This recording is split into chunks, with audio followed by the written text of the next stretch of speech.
গ্রেজে auto regular তৈরি হইতেছে, regular নামতেছে, এর কোনো বাইন্ডিং নাই। ঢাকার শহরে বর্তমানে একটা জাহান্নামের মতো পরিণতি হয়েছে।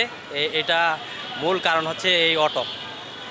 বিগত সরকারের আমলে অটো ছিল না, রাস্তাঘাটে শৃঙ্খলা কিছুটা নিয়ন্ত্রণে ছিল। এখন যে অবস্থা হয়েছে কেউই শান্তিতে নেই। আমি একবার অ্যাক্সিডেন্ট হয়েছি আপনার নাজিরা বাজারে।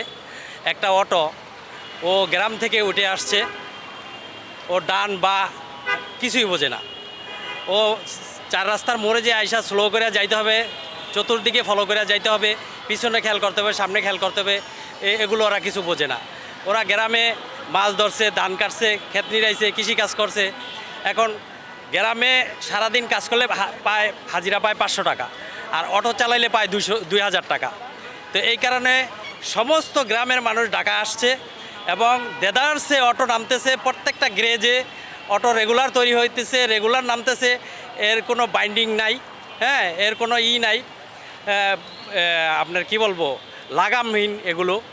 তো এই দেদারসে চলছে, উল্টা যাচ্ছে, বাও যাচ্ছে, যেমনি ইচ্ছা অমনি যাচ্ছে, হ্যাঁ। এগুলো পুলিশেও কন্ট্রোলে নিতে পারতেছে না। রাষ্ট্র এটার কী ব্যবস্থা নিছে, হ্যাঁ। এখন ভুক্তভোগী কিন্তু সবাই, এই অটোর জন্য সবাই মনে করেন অতিষ্ঠ, দিশেহারা, কষ্টের মধ্যে আছে, আমরাও আছি। তো এখন আসলে এগুলোর একটা এই নির্মূল হওয়ার দরকার আছে। এই অটোগুলো কিভাবে নির্মূল করা যায়, আমি বলবো যে রাষ্ট্র যদি এটা পদক্ষেপ নেয় যে 6 মাসের আলটিমেটাম দিয়ে দিবে, পেপারে মিডিয়াতে এগুলো আলটিমেটাম দিয়ে দিবে, যেমন জুন থেকে জানুয়ারি 1 তারিখ পর্যন্ত এই 6 মাস মেয়াদ। প্রত্যেকেরই সংসার আছে, প্রত্যেকে এই 6 মাসের ভিতরে নিজেকে গুছিয়ে নেবে। এখন এরা প্রশ্ন তুলবো, আমাদেরকে উঠায় দিলে আমরা কোথায় যাব? আপনারা আগে কোথায় ছিলেন? এই 17 মাস আগে বা 2 বছর আগে কোথায় ছিলেন আপনারা? আপনারা যেখানে ছিলেন আপনারা স্ব অবস্থানে চলে যান, হ্যাঁ। এইখানে এই অটো কোনো অবস্থাতেই মেন রোডে আপনি চলতে পারে না, মেন রোডে কোনো অবস্থাতেই চলতে পারে না।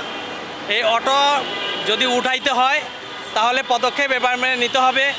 আপনার বলছিলাম যে 6 মাস আগে ডিক্লেয়ার দিয়ে দিতে হবে যে 6 মাস পরে অটো বন্ধ হয়ে যাবে। এই আপনি কি করবেন?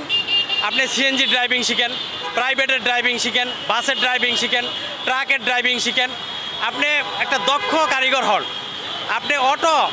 আপনি লক্ষ লক্ষ অটো আপনার উইদাউট ট্যাক্সে এই রাস্তার যানজট সৃষ্টি করছে, অ্যাক্সিডেন্ট করতেছে, হ্যাঁ, সবাই ক্ষতিগ্রস্ত হইতেছে। তো আপনার রাষ্ট্র আপনার রাজস্ব হারাইতেছে।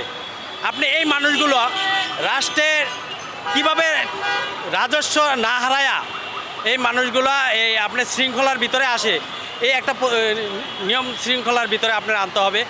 আপনার ওই যে বললাম, আপনার সিএনজি, বাস, ট্রাক, তারপরে আপনার প্রাইভেট কার, মোটরসাইকেল, এগুলো ড্রাইভিং শিক্ষা দক্ষ কারিগর হয়ে আপনার লাইসেন্স নিয়ে রাস্তায় নামেন।